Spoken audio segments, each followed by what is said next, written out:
శుక్లాంబరధరం విష్ణు శశివర్ణం చతుర్భుజం ప్రసన్నవదనం ధ్యాయేత్ సర్వవిఘ్నోపశాంతయే.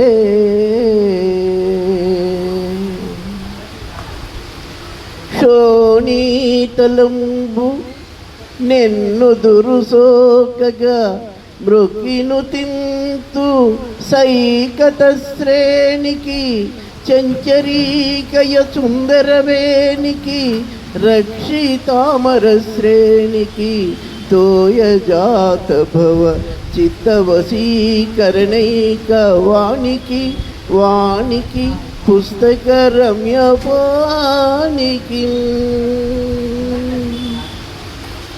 సభయే నమః. పెద్దలారా, ఇవాళ మనం అందరూ చాలా అదృష్టవంతులు.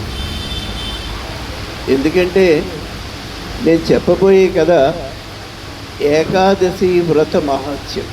ఇవాళ ఏకాదశి. ఈ కథ నేను 2 రోజుల క్రితం చెప్పవలసింది. ఒకటేమో వర్షం, ఒకటిను 2 రోజుల నుంచి నా గొంతుకి అసలు లేనే లేదు. దగ్గు నా మీదే పెట్టుకోకుండా భగవంతుడు వర్షం కురిపించాడు. అదే చెప్తున్నాను. ఆ రోజు లేదు. ఇవాళ ఏకాదశి అంటే భగవంతుడి యొక్క కరుణా కటాక్ష వీక్షణాలు మన మీద ఉన్నాయనడానికి ఇది ఒక నిదర్శనం. అయ్యా, నేను ఈ ఏకాదశి వ్రతం మొన్న అనౌన్స్ చేసినప్పుడు అంబరీషోపాఖ్యానం అని చెప్పాను. అది ఇది ఒకటేనండి. ఏకాదశి వ్రత మహత్యం. ఇందులో కథానాయకుడు అంబరీషుడు కనుక దీన్ని అంబరీషోపాఖ్యానం అంటారు. ఇప్పుడు మీరు హరికథలు ఎక్కడైనా విన్నప్పుడు చూడండి, వాళ్ళు గోవిందలు కొట్టిస్తుంటారు. ఆంజనేయ వరద గోవిందు హర్, ప్రహ్లాద వరద గోవిందు హర్, అక్రూర వరద గోవిందు హర్, అంబరీష వరద గోవిందు హర్. అయ్యా, ఇలాగ గోవిందులు కొడితే 5-6 మెంబర్లు ఉంటారు. వీళ్ళేనా భగవంతుడు విష్ణు భక్తులు? చాలామంది ఉన్నారండి, వేలాదికి వేలు. అందులో మన ప్రహ్లాదుడు అనగా వీళ్ళనగా, అందులో అంబరీషుడనగా మొదటి శ్రేణి భక్తులు, ప్రథమ శ్రేణిలో ఉంటారండి వీళ్ళు. ఎందుకంత అందులో ఈ అంబరీషుడు అంటే ఆయనకి ఎంత వాత్సల్యమో చెప్పలేము. విష్ణుమూర్తికి ఎంత వాత్సల్యం అంటే పుత్రవాత్సల్యం. ఎందుకంత వాత్సల్యం? ఎందుకంటే ఆయన రాజు. రాజు అంటే చిన్న రాజు కాదు, ఏదో అంగరాజ్యం ఈ సింధు రాజ్యం అలాంటి రాజ్యం కాదు. సప్తద్వీప విశాల భూభరము,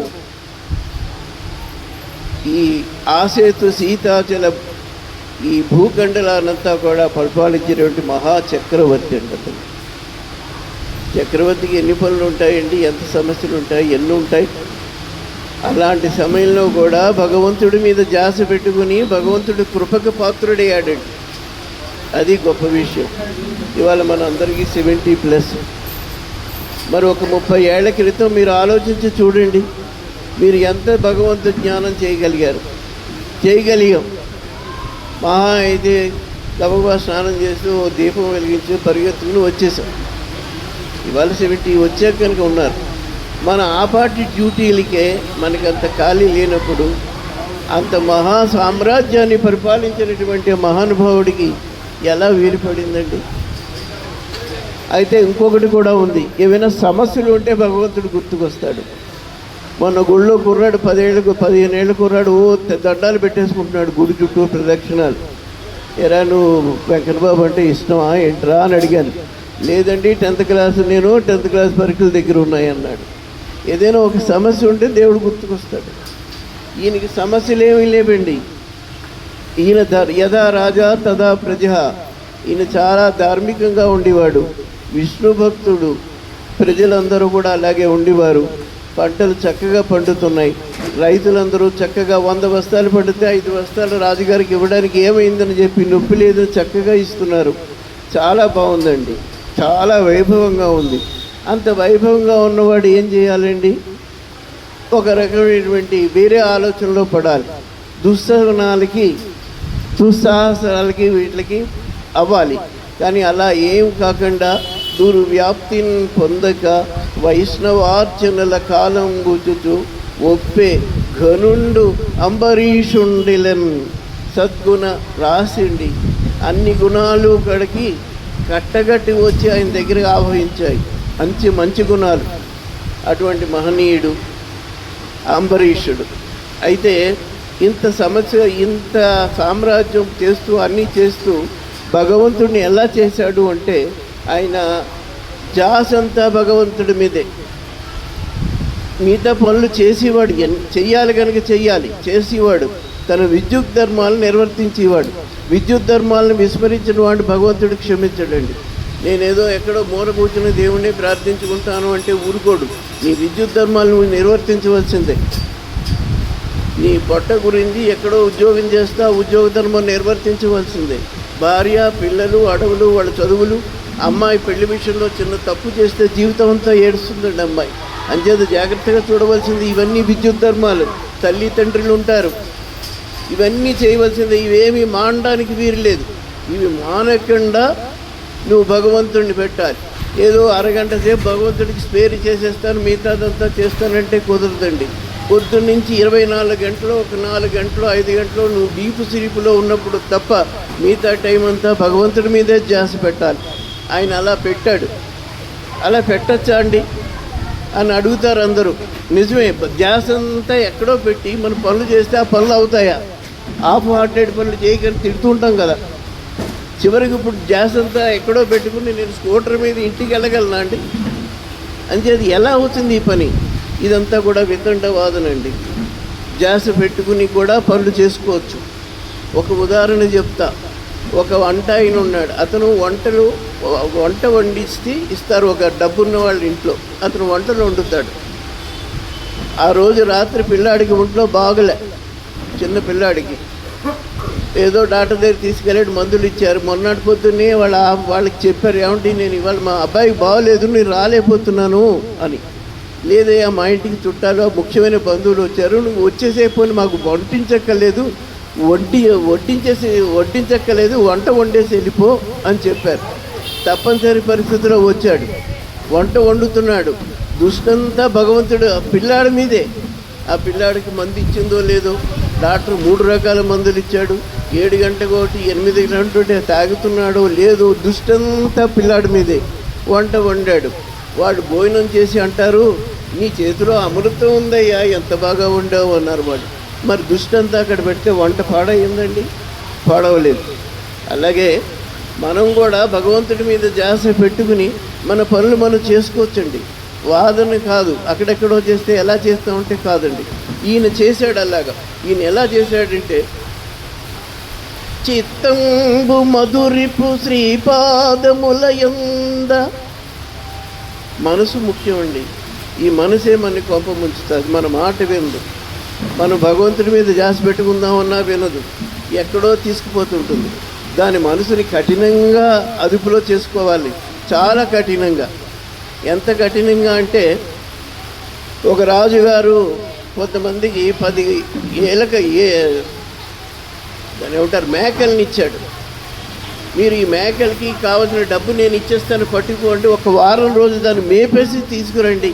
ఎవరు బాగా మేపితే, ఎవరు దాన్ని బాగా తయారు చేస్తే వాడికి నేను ప్రజెంటేషన్ ఇస్తానన్నాడు రాజుగారు. ఆ 10 మంది 10 మేకల్ని ఇంటింటికి పోయారు. డబ్బులు కావాల్సినంత తీసుకోండి, ఏం అడగక్కర్లేదన్నాడు. 3 డబ్బులు తీసుకుని అందరూ కూడా మేకలు తెగ పెంచేస్తున్నారు. ఒక అతను తీసుకున్నాడు, డబ్బు తీసేసుకుంటాడు కానీ దానికి పెట్టట్లేసరిగా ఇంత గడ్డి దాని ముందు పెడతాడు. ఒక కొరడా పట్టుకుని నించుంటాడు. ఆ మేక ఆ గడ్డి తీయడానికి వస్తుంది, చెల్లుమని మొహం మీద కొడతాడు, అది వెనక్కి వెళ్ళిపోతుంది. మళ్ళీ 5 నిమిషాలు 10 నిమిషాలు అయిన తర్వాత మళ్ళీ ఆకలి చంపుకోలేక ఆ గడ్డి దగ్గరికి వస్తుంది, చెల్లుమని కొడతాడు. వాడు చేసిన 5 రోజుల పని ఇంతే. 100 సార్లు కొరడా దెబ్బలు కొట్టాడు, ఒక్క మెతుకు దానికి పెట్టలే. సరే, టెస్టింగ్ రోజున వచ్చారు, అందరూ తెగ పెంచేశారండి మేకలు. వాళ్ళు ఆ మేకని ఇంత గడ్డేసాడు రాజుగారు. ఒక మేక వచ్చి గబగబా ప్రగడ వెళ్ళి తినేసేపటికి ఏదో ఆ డబ్బంతా దుబ్బేసావు, మేకకి పట్టలేదు, పో అవతలికి అన్నాడు వాడిని. ఇంకోడు ఒకడు ఉన్నాడు. ఇగో ఇతను మేకమట్టికి వెళ్ళాడోడికి ఆ గడ్డి దగ్గరే నించున్నాడు. అతను నించున్నప్పటికీ చూసింది, కానీ మళ్ళీ దెబ్బలు తినే ఓపిక లేక అక్కడ ఉండిపోయింది. రాజుగారు అన్నారు, వీడిదే కరెక్టు, వీడే బాగా పెంచాడు అన్నాడు. మనసునండి అంత స్ట్రిక్ట్గా, అంత కంట్రోల్డ్గా ఉంటేనే మన మాట వింటుందండి, లేకపోతే వినదు.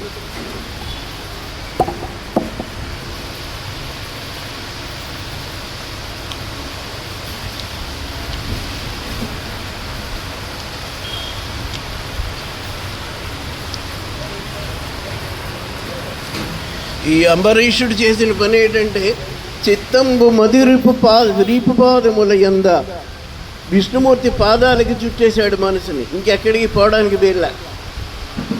కర్ణంబులు విష్ణు కథలు వినడానికే కరణాలు, చూపులు ఏమైనా ఉంటే భగవంతుడిని చూడడానికే. ఆయన వీధిలో ఒక అడుగు వేశాడంటే ఏదో గుడికి వెళ్ళడానికే. ఆయన పొద్దున్న నుంచి సాయం దాకే మాట్లాడు, 100 మాటలు మాట్లాడితే ఒక 10 మాటలు మాత్రమే మామూలు మాటలు, మిగతా 90 మాటలు విష్ణుమూర్తి గురించే. అలాగ జీవితాన్ని గడుపుతున్నాడండి మహానుభావుడు. సద్గుణ గరిష్ఠుండు అంబరీషుండిలన్నారు. అలాంటి అతనికి విష్ణు భక్తి బాగా ఎక్కువైపోయింది. ఆయనకి అదృష్టం కూడా, గురువులు మంచివాళ్ళు గురువులు ఉన్నారండి. వశిష్ఠ మహర్షి గురువు. ఆ వశిష్ఠ మహర్షి ఎన్నెన్నో ఇతను అడిగేవాడు, ఏమండి విష్ణు పూజలు ఏమైనా ఉన్నాయా, విష్ణు సేవలు ఏమైనా చేయాలా, ఎలాంటివి ఉంటాయండి, లేదా ఏమైనా ప్రవచనాలు చెప్పండి వింటాను, విష్ణు లీలలు చెప్పండి వింటాను అని అస్తమాటు ఆ విష్ణు లీలలు అవి అన్నీ చేసుకుంటూ కాలక్షేపం చేస్తున్నాడు. ఒక రోజున ఆయన సాయంకాలం ఆ యమునా నది తీరానికి వెళ్ళాడు. సాయంకాలం కాదు, ఉదయమే. ఇంకా వెలుతురు రాలే, చీకటిగానే ఉంది. స్నానం చేసుకుని పెళ్ళిగా తడిబట్టలలో పిండుకుని నారాయణ నారాయణ నారాయణ అంటూ గట్టెక్కుతూ ఉంటే చీకటిగానే ఉంది. కొంచెం దూరంలో ఒక కాంతి పుంజం కనపడింది. ఇలా మీదకు వస్తున్నట్టు కనపడుతుంది. దూరంగా ఉండటం వలన, వెలుతురు ఎక్కువగా ఉండడం వలన ఆకారం తెలియలేదు.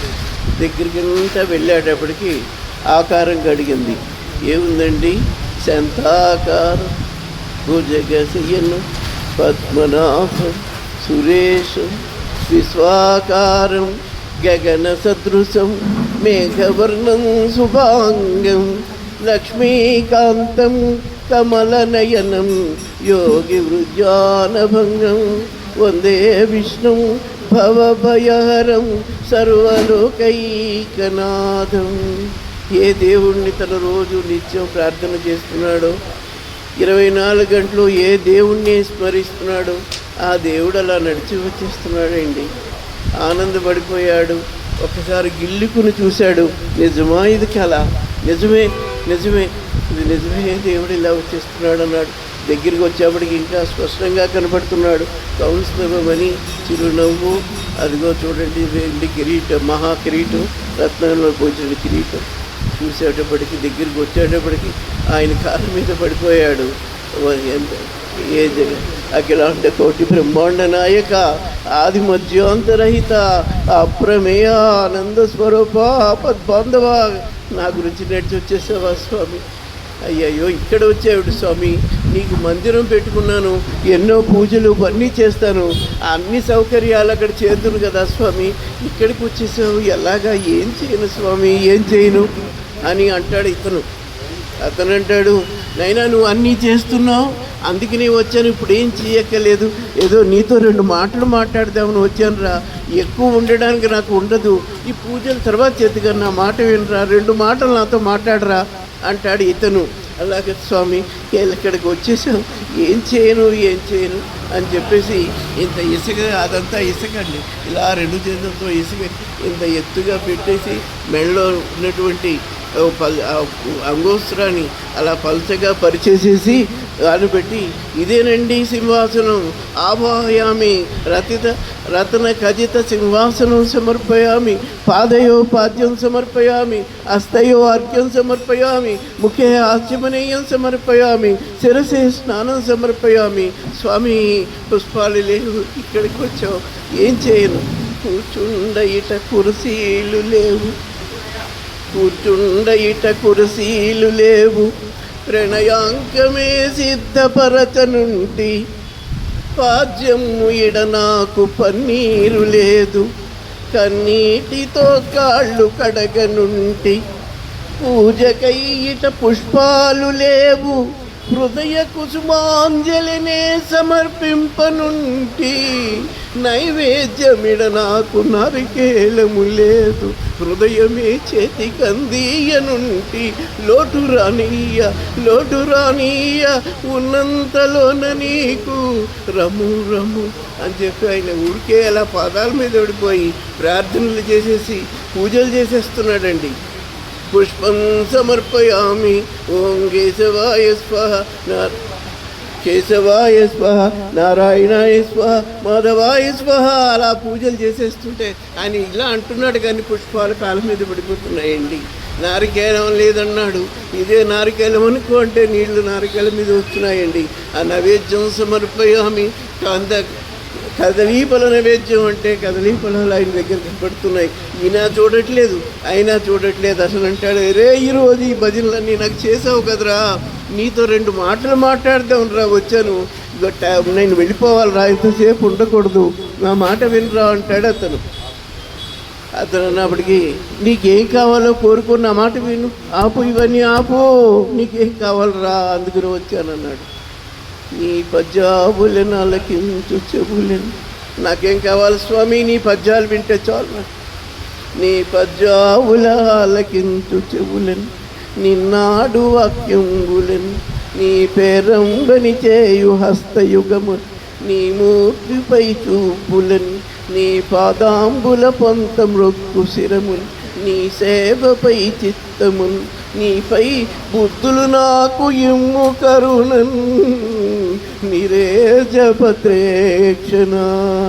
దేవుడి దగ్గర పాడేటప్పుడు ఆర్తి ఉండాలండి. అలా ఆర్తితో అలా పాడేస్తున్నాడు అంతే.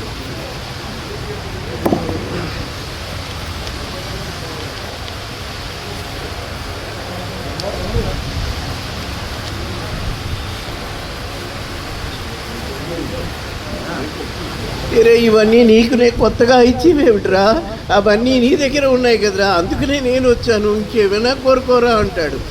నా మాట విను, నేను ఎక్కువసేపు ఉండలేనురా. ఏ తల్లి పిల్లకంటుందో, ఆ అమ్మాయి పిల్లాడు పుట్టిన వెంటనే ఆ తల్లి పాలింట నిండా పాలు నింపాలి. నాకెన్ని పనులు ఉంటాయి. భగవంతుడు చూడండి ఎవరికి ఎప్పుడు ఇవ్వాలో అన్నీ ఇస్తాడంటే, పుట్టిన పిల్లాడికి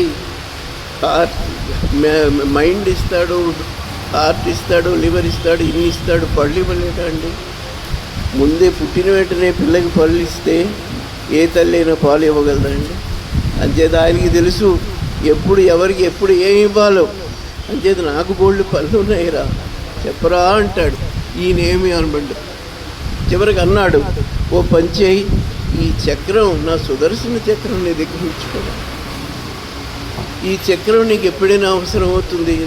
మహారాజువి, చక్రవర్తివి, నీకు ఎంతోమంది శత్రువులు ఉంటారా, నువ్వు ఎంత అప్రమత్తంగా ఉంటున్నావు, నా మీద జాసి పెట్టుకుంటున్నావు, ఇది ఎవరైనా గమనిస్తే నిన్ను ఇబ్బంది పెడతారా, నువ్వు ఇబ్బంది పడితే ప్రజలు ధర్మం దెబ్బతింటుందిరా, అందుకని చక్రం నీ దగ్గర ఉంచుకో అన్నాడు. స్వామి నాకెందుకు చక్రం, నన్ను కాపాడడానికి నువ్వు ఉన్నావు, నిన్ను కాపాడడానికి ఎవరు ఉంటారు, అంటే నీ దగ్గరే ఉంచుకో, ఎప్పుడైనా అయితే నువ్వే చూసుకుంది కానీ అన్నీ నువ్వు ఉన్నావు కదా అని చెప్పేసి చక్రం పుట్టి, ఒకవేళ నువ్వు నాకు చక్రం ఇచ్చినా నేను నీ పక్కనే, నీ సింహాసనంలోని నీ బొమ్మ పక్కనే పెట్టి పూజ చేస్తాను, అంతేగా నేను చక్రం వేసి నేను తిరుగుతానా అన్నాడు. అవునులే, నీకు నాకు కాకుండా పోతుంది, సరేనాడు, నేను చేస్తాలే అన్నాడు. ఇంక చివరికి వెళ్ళి వస్తాను రా, ఎక్కువసేపు ఉండలేను అంటాడు. నాన్న తండ్రి వెళ్ళిపోతావా అంటాడు ఇతను. తండ్రి ఇప్పుడు హాస్టల్లో పిల్లాడిని వదలడానికి వెళ్తాడు తండ్రి, ఏ బొంబాయిలోనో కలకట్టలోనో.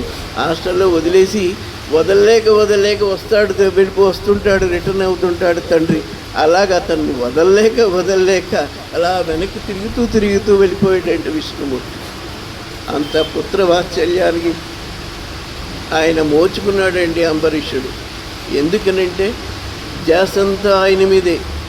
అయితే కర్మ మాత్రం మానడానికి వీరలేదు.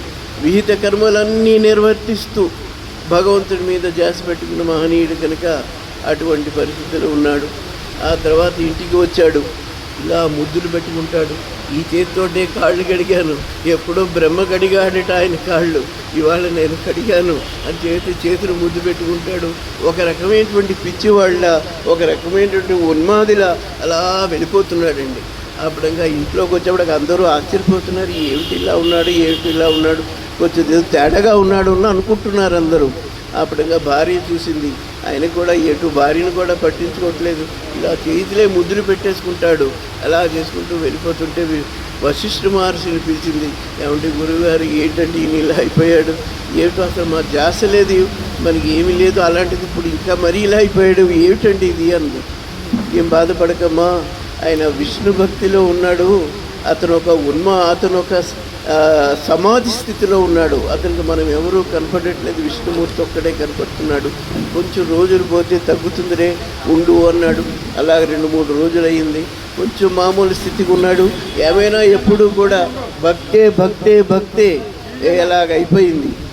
అతనికి మానే హరులందు కరులందు ధనములందు కేలివనములందు పుత్రులందు బంధుమిత్రులయందు పురమునందు అంతిపురమునందు అతనికి ఏమంటే కోరిక, ఏ కోరిక లేదు, ధనాలు అక్కర్లేదు, వనాలు అక్కర్లేదు, అంత మన పుత్రులకి అక్కర్లేదు, బంధుమిత్రులు అక్కర్లేదు, ఏమీ అక్కర్లేదు, అలా చేస్తున్నాడు.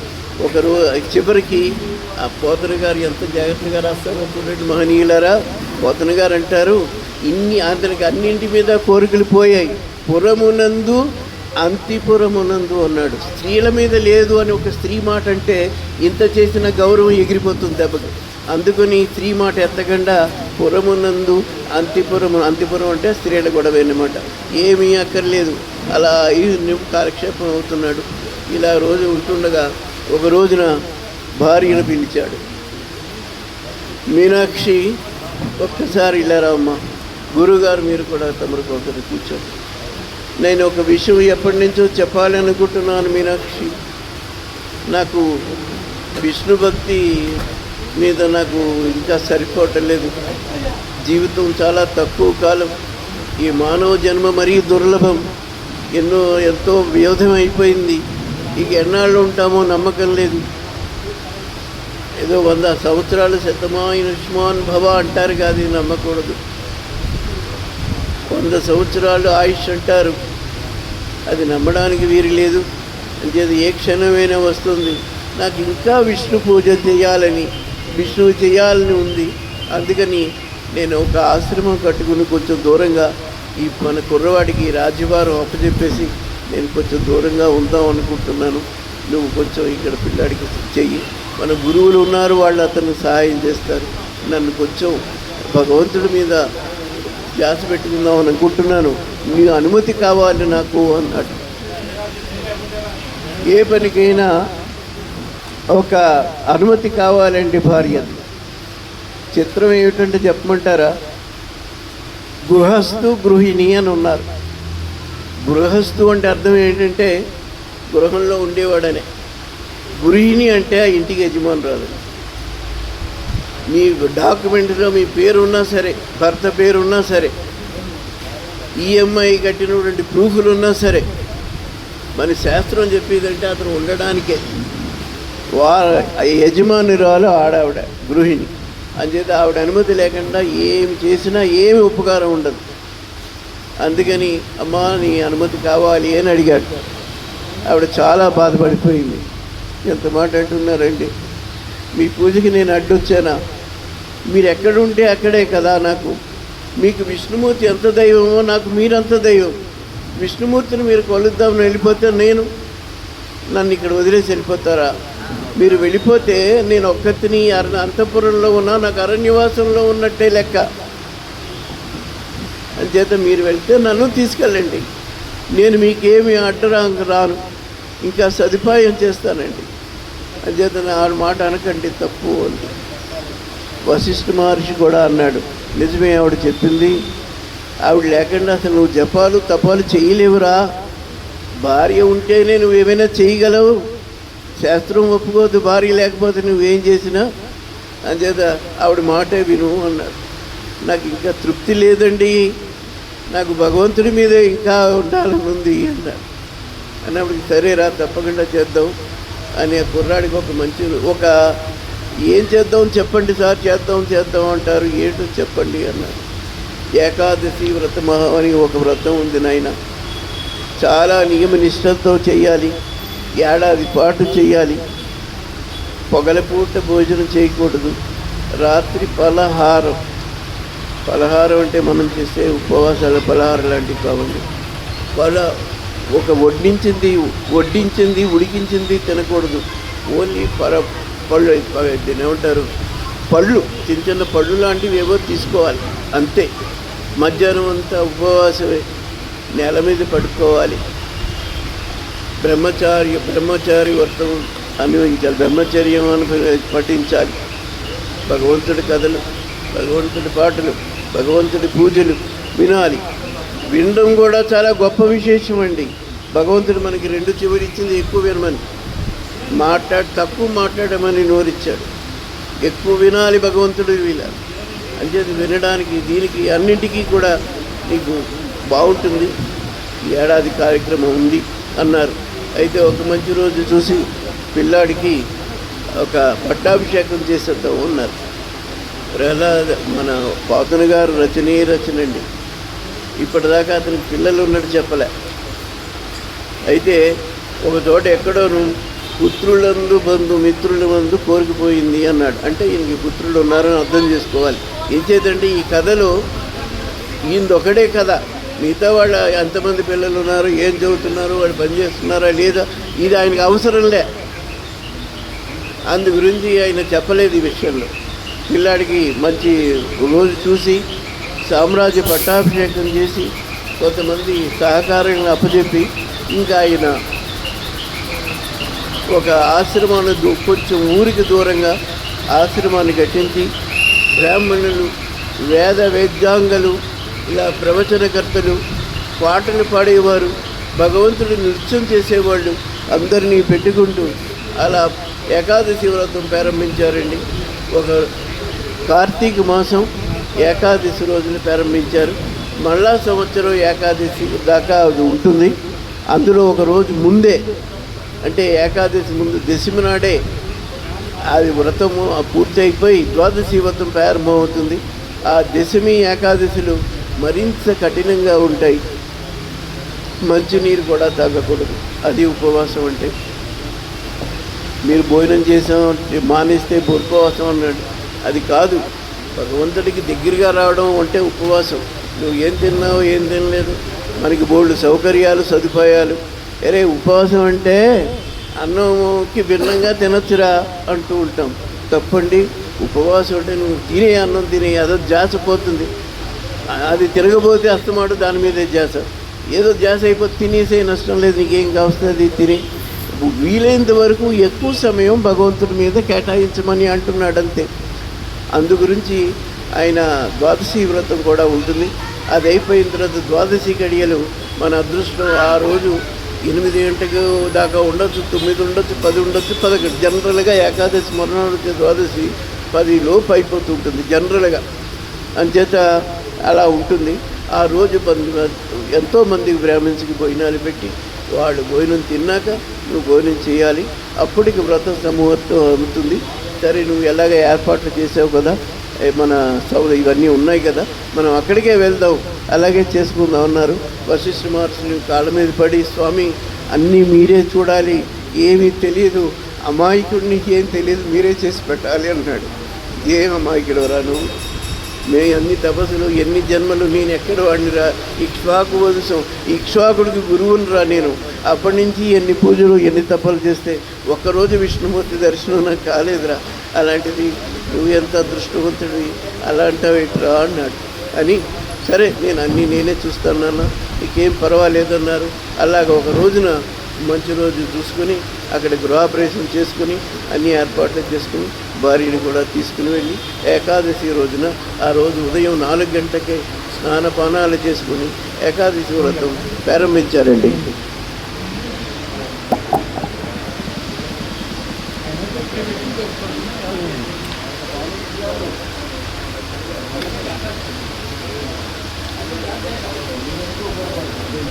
మైక్ వినపట్లేదండి, అసలు వినపట్లే. దగ్గర పెట్టుకోండి, దగ్గర పెట్టు. Hello hello. ఏకాదశి వ్రతం ప్రారంభమైందండి. అందరూ వచ్చారు, నడుస్తుంది, రోజులు నడుస్తున్నాయి. ఆయన అనుకున్నట్టుగానే ఎన్నో అలాగే భగవంతుడి యొక్క విశేషాలన్నీ వింటున్నారు. భగవంతుడికి, విష్ణుమూర్తికి అన్నీ కావాలండి, ఏదో పూజలు ఒకటే కాదు, అన్నీ కావాలి. భజన చేయాలి, పాటలు పాడాలి, ఆయనంతా అదొక అన్నీ ఇష్టం కావాలి ఆయనకి. వేదాలు అన్నీ చేస్తున్నారు. చక్కగా అయిపోయింది, ఏడాది అయిపోయిందండి. దశమి వచ్చేసింది. ఆ రోజు నుంచి కఠినమైన దేశంతో వేరే పద్ధతిలో పూజలు చేస్తున్నారు. దశమి అయిపోయింది, ఏకాదశి వచ్చింది. ఆ రోజు కూడా చక్కగా జరిగిపోయింది. ద్వాదశి వచ్చింది తెల్లవారుజామున. ఆ రోజుతోటి యాగం పూర్తయినప్పుడు మనం ఆఖరి రోజు ఎట్లా ఉంటాం, పూర్ణాహుతి చేస్తాం చూడండి, అటువంటిదన్నమాట ద్వాదశి పారాయణ. ఇది చేస్తేనే ఏడాది చేసిన పనులన్నీ ఫలితం కల్పిస్తాయి. ఆ రోజున ఇంకా అందరూ సిద్ధంగా ఉన్నారు. ఇలాంటి సమయంలో అందరూ చూస్తుండగా ఓ మహానుభావుడు వచ్చేస్తున్నాడండి. ఆయన చూసేప్పటికి అందరూ ఎవరో మహానుభావుడు, సాక్షాత్తు సూర్యనారాయణమూర్తి వచ్చేస్తున్నాడా అన్నట్టుగా ఉన్నాడు.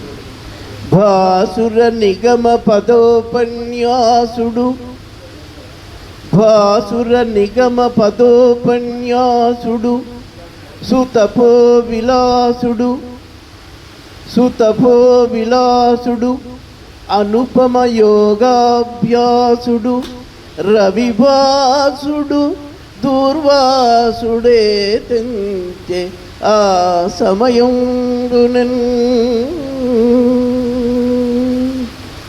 పోతన గారి కవితా వైభవం అండి. వచ్చినవాడు దూర్వాసుడు అంటే సరిపోద్ది కదా, కానీ ఈ కథలో ఆయన విలను. ఈ కథలో మటుకే అంచేది విలన్ అంటే కొంచెం చిన్న చూపు చూస్తారేమో, అందు గురించి అంతంత పెద్ద పెద్ద సమాసాలు వేసేసాడు. ఆయన ఎంత గొప్పవాడంటే అండి, వేదాల మీద దేవతలకి, మునీశ్వరులకి అందరినీ కూర్చోపెట్టి వేదాల మీద ఉపన్యాసం ఇస్తాడు అతను. యోగాభ్యాసుడు, అనుపమ యోగాభ్యాసుడు. అతనికి ఉన్నటువంటి యోగ శక్తి ఇంత అంతా కాదు, ఆకాశంలో నడవగలడు. 1000 అడుగులు లోతున్నటువంటి సముద్రంలో ఉండిపోకూడదు నెలల తరబడి. మహానుభావుడండి. ఇతని యొక్క భారతానికి ఇతని మా నాంది అండి. అసలు దూర్వాసుడు కుంతికి వరం ఇచ్చినాడు ఇతను. కుంతి వారి ఇంటికి వచ్చినప్పుడు, ఇంకా పెళ్లి కాలేదు అమ్మాయి, వచ్చినప్పుడు ఈయనకి సేవలు చేస్తే మెచ్చి వరం ఇచ్చాడు. ఆ వరం చూడండి, నువ్వు ఎవరిని కోరుకుంటే, ఏ దేవతను కోరుకుంటే ఆ దేవత నీ కళ్ళ ముందు నించుంటాడన్నాడు. ఒక సూర్యుడు అవనండి, విష్ణు అవనండి, బ్రహ్మ అవనండి, శివుడు అవనండి, ఎంత తపస్సు చేస్తే వాళ్ళు మనకి ప్రత్యక్షమవుతారు. అలాంటిది ఇతను వెంటనే ఇచ్చేసాడు చూడండి. నువ్వు బ్రహ్మగారిని కోరు, బ్రహ్మ నీ దగ్గర కూర్చోవాలి. విష్ణుమూర్తిని కోరు, విష్ణుమూర్తి నీ దగ్గర రావాల్సిందే.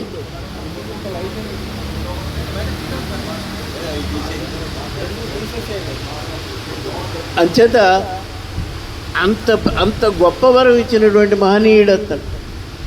ఆవిడేమో చీలిపితను, చిన్నతనం, నమ్మలేదు. ఎవరైనా నమ్ముతారండి, నేను నీకు వరం ఇచ్చాను, నువ్వు శివుడిని అడుగు వచ్చేస్తాడు శివుడు అంటే. నమ్మలేక పాపం సూర్యుడు ఎదురుగుండా కనబడితే సూర్యుడిని పిలిచి, ఆ సూర్యుడు వచ్చాడు, కుర్రాన్ని చేతిలో పెట్టాడు. ఆవిడ ఏడ్చింది పాపం. ముని మాత్రమున సంగనేల ఇడిబో మున్ముందు మాతాండుని కోరుడికి లేదా, కోరి తినబో అతండు రానేల వచ్చిని బో అవ్వ కన్యనంతు ఎంచగనను చేపట్టగానేల, పట్టిని బో పట్టిను సంగనేల అడుగంటెన కుంతి సౌభాగ్యము. కుంతి విలాపంలో పద్యం అండి. మా గురువుగారు ఉదయశ్రీ రాసినటువంటి పద్యం. ఈయన పిలవక ఆయన్ని పిలిచాను. పోనీ అమ్మాయి బాగున్నావా, పిలిచావా, సరే వెళ్ళొస్తాను అనొచ్చు కదండి. కన్యనంచు ఎంచకనను చేపట్ట కానీ ఎలా, పోనీ పడితే పట్టాడు, అయితే అయింది, గొడవ లేదు, తెలియకపోదు కదా. పిల్లాడిని ఇచ్చి చేతిలో పెట్టిపోమంటే చాలా బాధ. ఇంకా పద్యాల తర్వాత చెప్తానండి, ఇప్పుడు కాదు. ఇంతకీ ఆవిడ అలాగా ఆ వ్రతం ఆ ప్రభావంతో యమధర్మరాజుని ద్వారా ధర్మరాజుని, వాయుదేవుడి ద్వారా భీముణ్ణి, ఇంద్రదేవుడి ద్వారా అర్జునుని, అశ్విని దేవతల ద్వారా నకుల సహదేవుల్ని కన్నారండి. అంత ఇంతకీ నీ చెప్పదీచంటే దూర్వాసుడు అంత గొప్పవాడని చెప్తున్నా. చాలా గొప్పవాడండి. వచ్చిన గొడవ ఒక చిన్న ప్రాబ్లం అయింది. ఈగోయిజం, ఆయనకి అహంకారం చాలా ఎక్కువ, కోపం ఎక్కువ. మన పురాణాల్లో 2 ఫైర్ బ్రాండ్స్ ఉన్నారు. అందులో మొదటి అతను ఇతనే, దూర్వాసుడు. రెండో అతను విశ్వామిత్రుడు. ఇతనికి కొంచెం తక్కువే విశ్వామిత్రుడు, ఇతందే ఎక్కువ. నిమిషంలో కోపం వచ్చేస్తుంది. అనుగ్రహం వచ్చిందంటే ఇంక చెప్పలేమండి, ఏం చేస్తాడో తెలియదు. ఇతని కథలు చెప్పాలంటే చాలా ఉన్నాయి. ఒక రోజున విష్ణుమూర్తి అన్నాడు, నువ్వు చాలా నేర్చుకోవాలిరా, నీకు శిక్షణ కావాలి అన్నాడు. నాకు శిక్షణ నువ్వు ఇస్తావా? బ్రహ్మ ఇస్తాడా, రుద్రుడు ఇస్తాడా? అది వాడు అహంకారం. వీళ్ళు ముగ్గురే తనకంటే ఎక్కువని ఇస్తే వాడే ఇవ్వాలని. సరే మా గొడవ నీకెందుకు, కానీ భూలోకానికి వెళ్ళు, జనక మహారాజు ఉన్నాడు, ఆయన ఇస్తాడు వెళ్ళన్నాడు.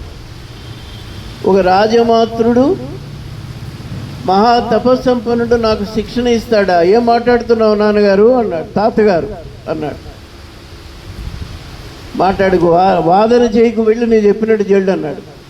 సరే అని చెప్పి భూలోకానికి వెళ్ళాడు. జనక మహారాజు గారి దగ్గర లోపలికి వెళ్ళడానికి 2 ద్వారపాలకులు ఉన్నారు. ఇంత పొడుగు సోలా లాంటి 2 పట్టుకుని ఉన్నారు. ఇతను రాగానే వాడు అటు వీడు ఇటు అడ్డేశారు. తీయే అన్నాడు.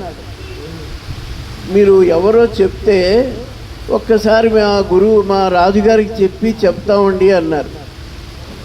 అతను అన్నాడు, నేను వచ్చానని చెప్పు అన్నాడు. అలా కాదండి, మీ పేరు చెప్పండి, నన్ను ఉద్యోగం చేసుకోనియండి, మీ పేరు చెప్తే వారితో చెప్తాము, నేను వచ్చానని చెప్పు చాలు అన్నాడు. సరే వీళ్ళు వెళ్ళి ఆవిడ ఆయన ఏదో చాలా డిఫరెంట్గా ఉన్నాడు, పేరు అడిగితే నేను వచ్చానని చెప్పమంటున్నాడు అన్నాడు. జనక మహారాజు గ్రహించాడండి ఎవడో. నేను చచ్చాక రమ్మను అన్నాడు. అయ్యా మీరు అలాగే, మా ఆయన ఏదో మాట్లాడేటంటే మీరు అలాగే మాట్లాడుతున్నారు. ఆయన అసలు చూస్తే చాలా కోపంగా ఉన్నాడండి. ఇంకోలా చెప్పండి సార్ అన్నాడు. అక్కర్లేదు, వాడు కోపం దిగిపోతుంది, ఇలాగే నేను చెప్పినట్టే చెప్పన్నాడు. వీళ్ళు వచ్చి ఏమన్నాడు రా అన్నాడు. నేను చచ్చాక రమ్మన్నాడండి అన్నాడు. నేను చచ్చాక రమ్మన్నాడండి. నేను చచ్చాక రమ్మన్నా అర్థమైపోయింది. చెప్పరా, విష్ణుమూర్తి పంపించారని ఆయనతో ఏదో 4 మాటలు మాట్లాడి ఏవో విషయాలు తెలుసుకోవాలని వచ్చాను, నన్ను దూర్వాసుడు అంటారు, చెప్పు నాన్న అని మళ్ళీ పంపించారు. అప్పుడు జనక మహారాజు ఏదో చెప్పారు, అదన్నీ వేరు సంగతి. ఇంతకీ నేను పోతే ఆ అహంకారం, నేను అనేది చవాలి. ఆ అహంకారం ఉన్నంత వరకు మనిషి ముక్తి పొందలేడండి, ఎంత గొప్పవాడైనా.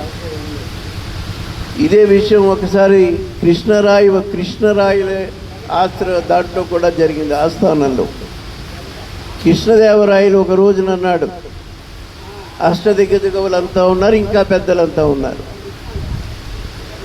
ఏమంటే పెద్దలారా, నాకు ఒక విషయం చెప్పాలి. మనం ఇవాళ రేపు పుట్టిన వాళ్ళని చనిపోతాం కదా, కొంతమంది స్వర్గానికి వెళ్తాం, కొంతమంది నరకానికి వెళ్తాం. మనలో స్వర్గానికి వెళ్ళే వాళ్ళు ఎవరో చేపట్టి చేతులు ఎత్తండి అన్నాడు. రాజుగారితో కబుర్లు, పోని మీరే వెళ్తారండి అన్నా కూడా లాభం లేదు, దాని ప్రూఫ్లు అడుగుతాడు తర్వాత. రాజుగారితో చమత్కారాలు కుదరదు, అందుకని ఎవ్వరూ మాట్లాడలేకపోయారు. ఈనాడు తెనాలి రామలింగుడు లేచి, నేను పోతే పోవచ్చండి అన్నాడు. అందరూ నవ్వారు. నవ్వకండి పెద్దలారా, మహాకవి ఒక ఆధ్యాత్మికమైనటువంటి విషయం చెప్తున్నాడు. నేను నేను నేను అనేటువంటి అహంకారం పోతే వాళ్ళు స్వర్గానికి పోతారు. అలాగే ఈ అహంకారం చావాలండి. అతని అహంకారాన్ని, ఈ అరిషడ్వర్గాన్ని చంపుకోలేకపోయాడు, కానీ చాలా గొప్పవాడు.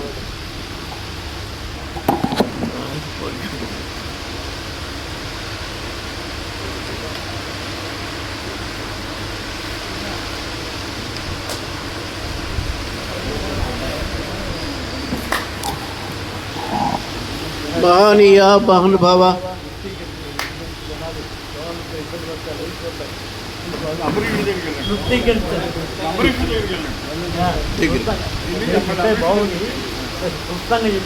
ఇంకా చెబుతున్నారు మధ్య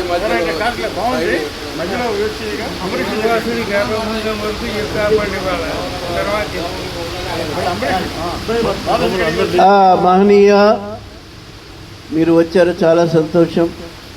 మీరు రాగానే మా యొక్క గుర్రం పావనమైనది రెండు మహనీయ అన్నారు. అన్నప్పటికీ ఇవాళ ద్వాదశి పారాయణ అండి, తొందరడే భోజనం చేసేస్తారు కానీ రండి అన్నాడు. మమ్మల్ని ధన్యులు చేయండి అన్నాడు.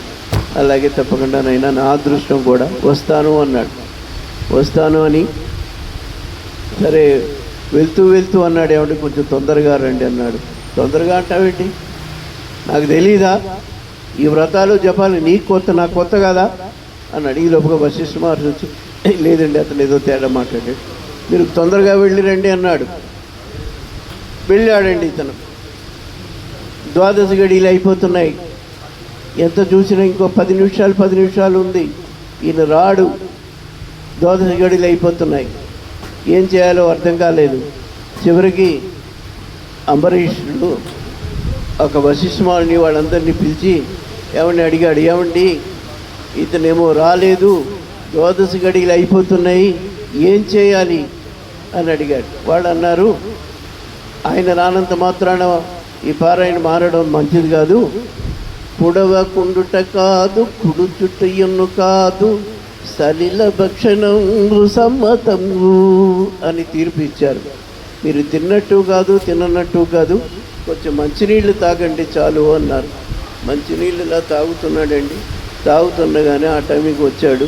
ఇతను చేసిన పని అని బుద్ధిలో ఊహించాడు. చాలా కోపంతో ఉన్నాడు, ఉగ్రుడైపోయాడు. ఇతడు చూశారండి వీడు చేసిన పని. నన్ను కొడవరమ్మని మునుముందు కుడిచినాడు, ధర్మభంగము చేసి దుష్కర్ముడయ్యే, వీడు విష్ణు భక్తుడు కాడు వీడు, అయినా నేను కోపిస్తే ఇవాళ వీడిని కాచేవాళ్ళెవరో చూద్దాం అంటూ వెంటనే విష్ణు అన్నాడు. పటపట పళ్ళు పెరుగుతూ కళ్ళ నుంచి నిప్పులు రాలుతుంటే ఇలా జటని ఇలా తిప్పి తిప్పి నేలనేసి కొట్టాడండి. ఒక మహారాక్షసి ఉద్భవించింది. శూలాయుధ అస్తయుగుతూ సురసుర చొక్కుని శూలం పట్టుకుని ఆ రాక్షసి ఈయన మీదకి వచ్చేసింది. ఈయన నారాయణ నారాయణ అంటాడు, భయం లేదు, భక్తి లేదు ఇతనికి. ఇంతట్లో విష్ణుమూర్తి చూశాడు. చక్రమ ఆ బ్రాహ్మడు చేసేటువంటి ఆడగాల్ని చక్కబెట్టుమా చక్రమా అన్నాడు. అప్పుడు చక్రం మహోగ్రమైనటువంటి శబ్దంతో, భయంకరమైన శబ్దం, నిప్పు గబలు రిప్పుకుంటూ చాలా వేగంగా వచ్చేసింది. ఒక్క నిమిషంలోనే ఆ రాక్షసుని చంపేసి ఈయన వెనకాల పడిందండి. ఇక ఇతను పడి ఇక్కడి నుంచి పరిగెత్తుకుని వెళ్ళాడు. ముసలాడు కదా, ఏం పరిగెత్తుతారో అని అనుకోడు. ముందే మన మొదటి పద్యంలోనే అనుపమ యోగాభ్యాసుడు అని చెప్పారు. అతను యోగ విద్యతో, తన తపో విద్యతో అలా పరిగెత్తుకెళ్ళిపోతున్నాడు. ఆ చక్రం అతని వెంటాడుతూనే ఉంది. ఎలా ఉందండి, భువిదూరు అబ్ది జ్వర అబ్ది జొచ్చు నీకు దివి ప్రాకం దివి బాకు, ఎక్కడికి వెళ్తే ఎక్కడికి ఎలా వచ్చేస్తుంటే ఏం చేయాలో తెలియక ఏ లోకానికి వెళ్ళినా లాభం లేక విష్ణు బ్రహ్మలోకానికి వెళ్ళాడు. బ్రహ్మ అన్నాడు, చూశాడు, ఆగాకు నువ్వేం చెప్పక్కర్లేదని చూశాను నేను, విధాత ప్రార్థన చేస్తున్నాడు. విధాత విశ్వజనన పారీణ లోక రిరేక్షణ కావవే కరుణం చక్రంపు నివారింపవే అని ప్రార్థన చేశాడు. నా వలన కాదు నాన్న, నేనేమో ఆయన కొడుకుని, అర్భకుణ్ణి, నేనెక్కడ చక్రం ఆపగలను? నిన్ను కాచిన మానిన విశ్వేశ్వరుడే, ఆ శంకరుడే కావాలి వెళ్ళమన్నాడు. అప్పుడు మళ్ళా శంకరుడి దగ్గరికి పరిగెత్తుకుని వెళ్ళాడు. ఆయన అన్నాడు, విష్ణుచ్చ శివాయ హృదయం, శివస్య హృదయం విష్ణు అని వినలేదా నీవు? మీ ఇద్దరు ఒకటే నాన్న. అతను మిత్రుడే, అతను భక్తుడు నాకు భక్తుడు, అతని శత్రువు నాకు శత్రువు. అంచేత నిన్ను రక్షించే అవకాశం నాకు లేదు, నిన్ను రక్షించలేను. అయితే ఓ పని చేయి, విష్ణుమూర్తి దగ్గరికి వెళ్ళు అన్నాడు. అప్పుడు విష్ణుమూర్తి దగ్గరికి వచ్చాడండి పరిగెత్తుకుంటూ. విష్ణుమూర్తి అన్నాడు, ఏరే నువ్వు నా భక్తుడికి అంత అన్యాయం చేసావు, నిన్ను ఎలా రక్షించేది? అయినా ఒకసారి తనువు మనవు విడిచి, తనయుల చుట్టాల ఆలి విడిచి, సంపదాలి విడిచి, నన్నిగాని అన్యమెరగని వారిని విడవను వారు ఎట్టివారలైనా. అంచేత నేను అన్నీ వదులుకున్న, నన్నుకున్నవాడిని నేను వదలను. అంచేత ఏమైనప్పటికీ నువ్వు ఒకసారి వాడి దగ్గరికి వాడి కాళ్ళ మీద పడు, వాడు నీ మాట విని నిన్ను రక్షిస్తాడు అన్నాడు. అప్పుడు మళ్ళీ ఎక్కడి నుంచి బయలుదేరాడో అక్కడికి వెళ్ళి అంబరీషుడి కాళ్ళ మీద పడి, మహారాజా, మహాభక్త, భక్తాగ్రేసర చక్రవర్తి, నన్ను రక్షించు, నా తప్పు ఇంత అంతా కాదని ప్రార్థన చేస్తాడు. చేసినప్పటికీ విష్ణువు అతనేమో, నువ్వు ఉండు నాన్న, నేను ఇప్పటికే నా కాళ్ళు పట్టుకున్నప్పటికీ చాలా బాధపడిపోయేది స్వామి, ఇప్పటికే మిమ్మల్ని ఇబ్బంది పెట్టానన్న బాధపడుతుంటే నా కాళ్ళు పట్టుకుంటారేంటండి? మీరు ఎలా కూర్చోండి ఒక్క నిమిషం, నా ప్రాణం అడ్డ వేసినా మీ చక్రాన్ని ఆపుతానని చెప్పి చక్రాన్ని, అతను కూడా అన్ని విష్ణువే అతనికి, ఆ చక్రాన్ని ప్రార్థన చేస్తున్నాడు. నీవు పావకుడవు, నీవు చంద్రుడవు, నీవు సూర్యుడివు, నీవే నేల, నీవే నింగి, తేజంబు నీవే, బ్రహ్మంబు నీవే, సత్యంబు నీవే, సర్వంబు నీవే. ఇగ్ని ఆ విష్ణుమూర్తి నేను అత్యుత్తంగా ప్రార్థన, ఇంత ఇష్టపడేటువంటి చక్రమా మునిని రక్షించు.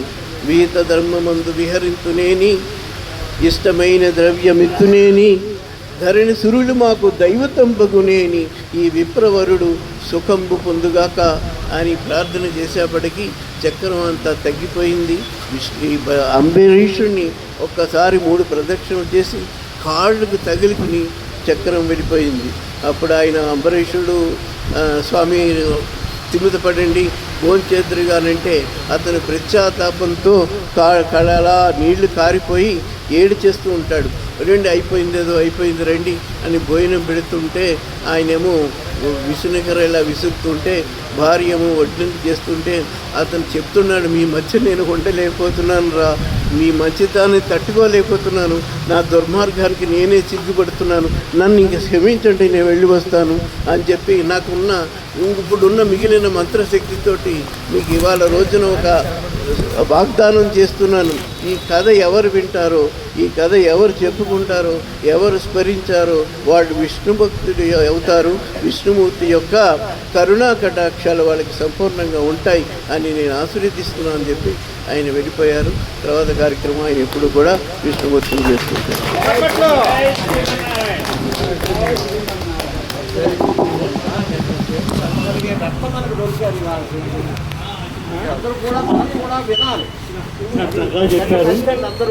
అందరూ విన్నారు సార్.